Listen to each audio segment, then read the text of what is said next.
Pun keputusannya belum final karena masih dipertimbangkan oleh Kementerian Keuangan.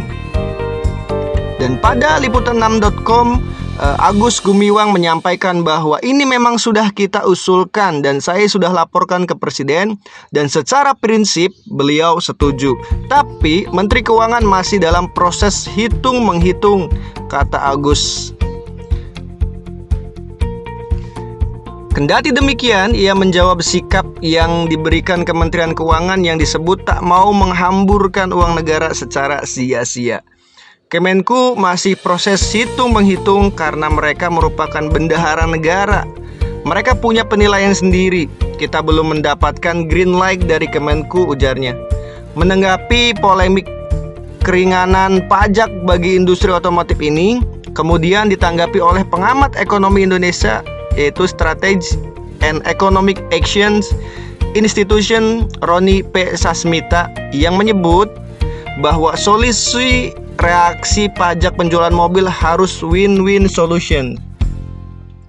Pendapatan negara dari pajak penjualan barang mewah, di mana pajak penjualan mobil termasuk di dalamnya, terbilang sangat besar, kata Roni.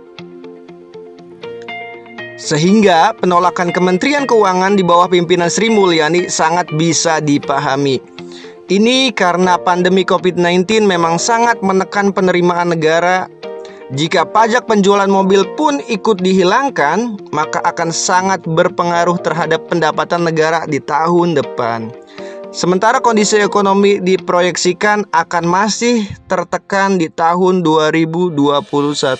Tapi saya kira pemerintah juga harus adil dalam melihat keadaan. Melihat pajak penjualan mobil harus dalam gambar yang lebih besar, yakni dalam rangka pandang industri otomotif yang banyak menyerap tenaga kerja, ujarnya. Menurutnya, merelaksasi pajak penjualan mobil menjadi penting untuk menggairahkan pemerintahan mobil atau permintaan mobil yang akan membantu menjaga irama industri otomotif tetap bisa berjalan baik. Jika tidak, maka imbasnya akan merembet ke kemungkinan terjadinya PHK di sektor industri otomotif. Sebagaimana biasanya, pemerintah perlu mengambil langkah win-win solutions dalam kerangka berpikir mutual understanding di antara kedua belah pihak.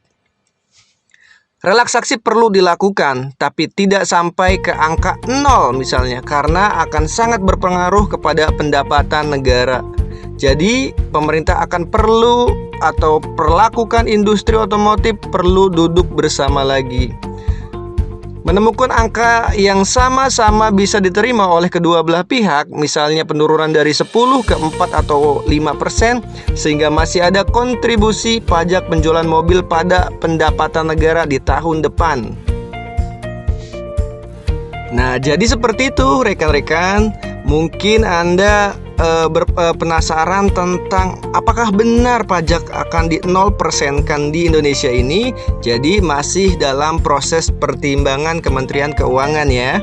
Nah, namun jika kita bicarakan ternyata keputusannya ternyata disetujui, maka harga on the road Jabodetabek untuk Suzuki All New R3 itu otomatis akan turun. Yang awalnya adalah OTR-nya di angka 200 jutaan, ambil contoh untuk tipe yang GL. Tipe yang GL untuk area Jabodetabek itu harganya 226,5 jutaan. Ya, untuk yang GX-nya yaitu di angka 230 atau 245 jutaan untuk yang manualnya. Nah, jika masing-masing OTR dibebaskan pajaknya, atau jika pajak mobil baru 0%, harga MPV All New R3 itu paling mahal di kisaran hanya di angka 150 jutaan. Data Suzuki menjual sepanjang 2019, Suzuki R3 membuktikan penjualan retail sebanyak 26.377 unit pada Desember 2019. Menjual model low multi-purpose vehicle LMPV Suzuki ini diklaim tumbuh hingga 30% dibandingkan November 2019. Nah, selama pandemi ini mungkin ada penurunan dalam penjualan mobil passenger jikalau pemerintah menyetujui dengan program pembebasan pajak atau pajak 0% untuk kendaraan baru, maka harga mobil passenger low MPV seperti Suzuki All New R3 yang awalnya adalah OTR 200 jutaan bisa jadi menjadi di angka 100 jutaan saja. Nah, benar atau tidaknya kita nanti tunggu hasil keputusan dari pemerintah tentunya ya rekan. Mudah-mudahan apapun yang terjadi kita harus menanggapi dengan sikap yang lapang dada dan menerima keputusan yang diberikan oleh pemerintah tentunya. Nah, mudah-mudahan informasi yang Tohidin berikan ini bermanfaat untuk rekan-rekan. Ini sekedar info, kita kembali lagi kepada pemerintah yang mengambil kebijakan untuk memberikan keputusan. Nah, terima kasih atas waktunya yang sudah meluangkan waktu untuk melihat videonya Tohidin. Silakan berikan komentar apakah rekan setuju untuk pajak dihilangkan atau rekan lebih setuju untuk pajak tetap ada. Ya, silakan tulis komentar rekan-rekan di kolom di bawah ini. Terima kasih sudah menyaksikan video Tohidin. Wassalamualaikum warahmatullahi wabarakatuh.